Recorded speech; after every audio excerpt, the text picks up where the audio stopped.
भैया पार्किंग आगे है। Thank you. चुके हैं, श्रृंगार का सामान ले लिया है, श्रृंगार का सामान ले लिया है और ये मीठा।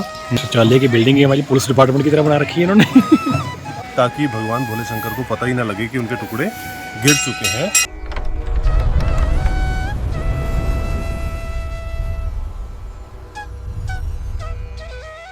हम जा रहे हैं चामुंडा देवी मंदिर। 7 किलोमीटर है यहाँ से भाई। कितना? आधा किलोमीटर। आधा किलोमीटर रह गया। यस, 2 मिनट का रास्ता। शक्तिपीठों में से एक। कितने शक्तिपीठ सर? 51 शक्तिपीठ होते हैं। 51 शक्तिपीठों में से एक है चामुंडा। वो देखिए वो क्या बोर्ड लगा हुआ है जी।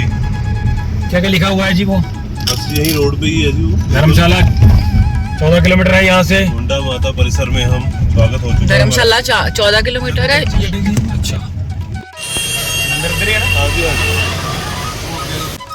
कहाँ परमिशन पूछो।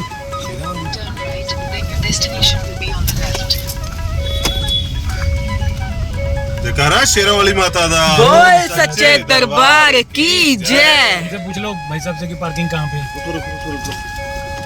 ये राम राम भैया, पार्किंग आगे है। Thank you. सीधा ना और किधर में पार्किंग है? ये बच्चों के लिए यहाँ से सीधा सज्जे का खब्बे मैं पूछ सीधा तो नहीं लग रही है। सीधा तो सर पार्किंग किस तरफ है? ठीक है जी, राइट ले लीजिए। धन्यवाद जी। या ऊपर ही लगा लो यहाँ पे फिर। ਇੱਥੇ ਲਾ ਦਿੰਦੇ ਆ ਤੁਰ ਕੇ ਘੁੰਮ ਲੈਂਦੇ ਆ। ਪਾਰਕਿੰਗ ਵਾਲਾ ਤਾਂ ਨਹੀਂ ਬੰਦਾ कोई नहीं, उसकी दुकान है, यहाँ से प्रसाद लेंगे ना। प्रसाद ले ਲੈ ਲਓ ਇੱਕ ਪ੍ਰਸ਼ਾਦ ਚਾਰ ਨੇ ਮਿਲ ਕੇ ले लेना कोई नहीं।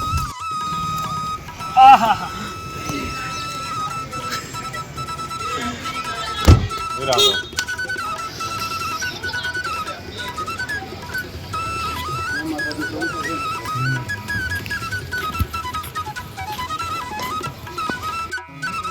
श्रृंगार है, चुन्नी है, मिठाई है। मिठाई तो गेट के सामने मिलता है। उधर है मिठाई वाली है ना। पंचमेवी।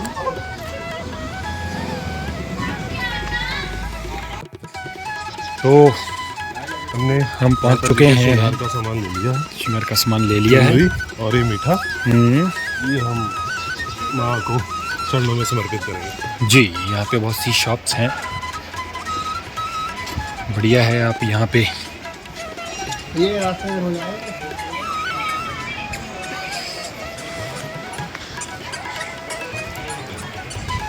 वो आ रहे पीछे। ये है वो शक्तिपीठ मंदिर। ये बहुत ही ऐतिहासिक है। इसका इतिहास मैं बताता हूँ अभी आपको जी।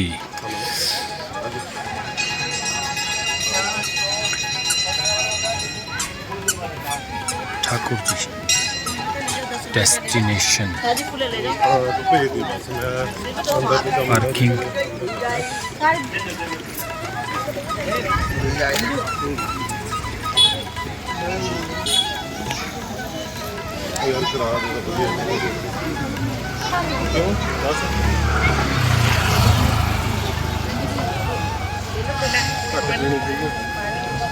ईश्वर धाम प्रवेश द्वार। चलो चलिए। देख लो जी होंगे हैं, ठीक है नहीं कोई नहीं।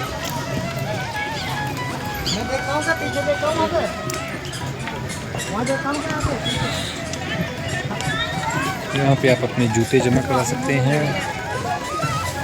ये शौचालय की बिल्डिंग है हमारी पुलिस डिपार्टमेंट की तरह बना रखी है इन्होंने। सुलभ शौचालय पुलिस डिपार्टमेंट बना कल। तो ये बहुत ही ऐतिहासिक जो है हमारे हिंदू धर्म में बहुत ही ऐतिहासिक जगह है। यहाँ पर ये एक दक्ष प्रजापति थे, उनकी जो पुत्रियाँ थी उनमें से एक पुत्री का विवाह जो है वो शिव जी के साथ निश्चित हुआ था। तो वो वहाँ मैरिड थे। तो एक बार दक्ष प्रजापति जी ने अपने घर में एक हवन रखा और उन्होंने अपनी पुत्री को संदेशा दिया कि वहाँ पर आना। जब उनकी पुत्री को पता लगा कि मुझे तो बुला लिया है बट शिव शंकर जी को नहीं बुलाया, मेरे पति को नहीं बुलाया, तो वो बहुत परेशान हुई। तो उन्होंने गुस्सा किया क्योंकि पति परमेश्वर होता है। तो वो जब उन्होंने अपने पति से बोला कि आप भी चलिए, शिव शंकर जी से बोला कि आप भी चलिए दक्ष प्रजापति के पास, मेरे पिताजी ने हवन रखा है, तो वो कहते हैं नहीं, तुम्हें बुलाया है, मुझे नहीं बुलाया, इसलिए मैं नहीं जाऊँगा। तो जब उन्हें गुस्सा आया तो वो नीचे अपने दक्ष प्रजापति जो उनके पिताजी थे, उन्होंने हवन रखा हुआ था, वहाँ पे आई और उन्होंने इतना गुस्सा था, वो अपने पिताजी को बोली कि आपने मेरे पति को नहीं बुलाया है, तो इससे ज़्यादा बेइज्जती मैं कभी सहन नहीं कर पाऊंगी, तो मैं अग्नि देवता को हाथ जोड़कर विनती करती हूँ कि अग्निदेव मुझे अपने में समा लें। तो जब वो अग्निदेव उन्हें अपने में समाने लगते हैं और शिव शंकर जी को पता लगता है कि मेरी पत्नी जो है उसने अपनी देह को जो है अग्नि में समर्पण कर दिया है, तो वो एकदम से नीचे आते हैं। वो इतना प्यार करते हैं अपनी पत्नी से, वो उन्हें अपनी बाहों में उठाते हैं और इधर उधर भटकने लगते हैं। तो सभी देवी देवता जो है वो परेशान होते हैं कि अगर शिव भगवान अपनी इस अर्धांगिनी जो अग्नि के साथ पूरी लिपटी हुई है उसके साथ इधर उधर घूमेंगे तो इस संसार का ध्यान कौन रखेगा जी। तो विष्णु जी जो थे, जो श्री हरि विष्णु जी, उन्होंने अपना चक्र चलाया और उस चक्र को आदेश दिया कि वो जो सती हुई माता है उनके अलग अलग छोटे छोटे टुकड़े कर दें, ताकि भगवान भोले शंकर को पता ही ना लगे कि उनके टुकड़े गिर चुके हैं। तो वो 51 पीसेस वहाँ पर जहाँ जहाँ भी गिरे पूरी धरती के ऊपर, तो वहाँ पर 51 शक्तिपीठ जो है वो बन गए थे। जहाँ पर कोई भी माता का अंग गिरा, पैर गिरे हैं तो वहाँ कुछ और बना, कहीं मस्तिष्क गिरा वहाँ कुछ और बना। तो ये भी एक जो है हमारा चामुंडा देवी जो है उनमें से एक शक्तिपीठ है। और यहाँ पर दुर्गा माता जो साक्षात रहती हैं, प्रकट रहती हैं। यहाँ पर कोई भी आकर अपनी इच्छा प्रकट करता है तो उसकी बहुत ही जल्दी इच्छा पूरी होती है। हो सकता है कि कई बार यहाँ तो लोग अक्सर कहते हैं कि हमने भगवान से अभी मांगा है और घर जाते तक तो वो पूरा भी हो जाता है जी। तो इन्हें शक्तिपीठ कहा जाता है। अक्सर जो होते हैं वो मंदिर होते हैं, ये शक्तिपीठ है। जो हिंदू शास्त्र है उनमें 51 शक्तिपीठ हैं, जिनमें से एक जो है चामुंडा देवी का धाम है, जो कि हिमाचल में। ये कौन सी जगह है? ये आप जब कभी धर्मशाला आएंगे तो धर्मशाला के बिल्कुल नज़दीक है, 20-25 किलोमीटर है।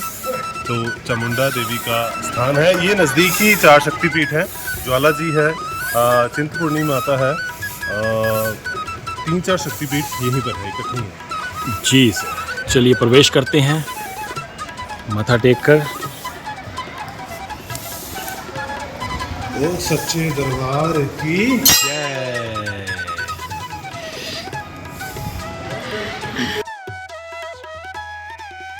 वो एंट्री है, वहाँ पे वैसे फोटोग्राफी वर्जित है, तो हमने माथा टेक लिया है और हमारी भेंट माता ने स्वीकार कर ली है। माता को चुनरी उनको चढ़ा दी गई है और पंडित जी ने वो चुनरी माता के चरणों में समर्पित भी कर दी है। तो ये आगे अब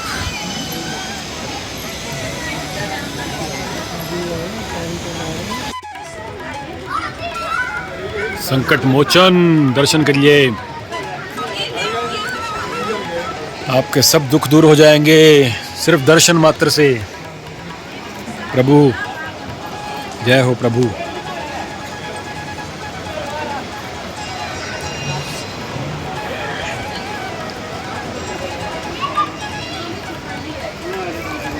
हाँ जी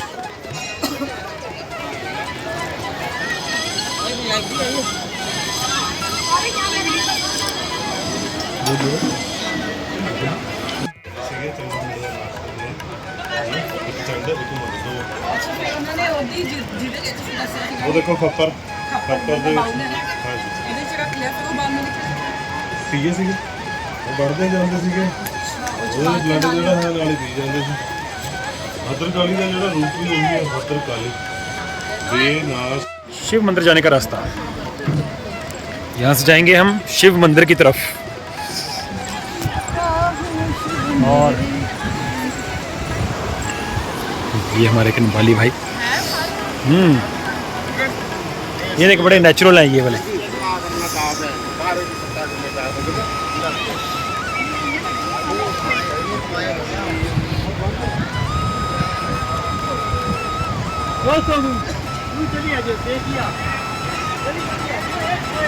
ट्रक का बजना, खतरे की घंटी।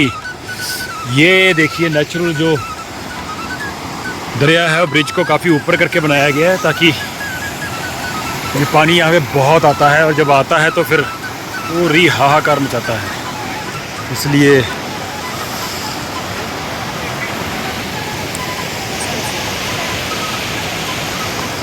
ये मंदिर की तरफ जाने का रास्ता, हम आगे निकलते हैं मंदिर की तरफ।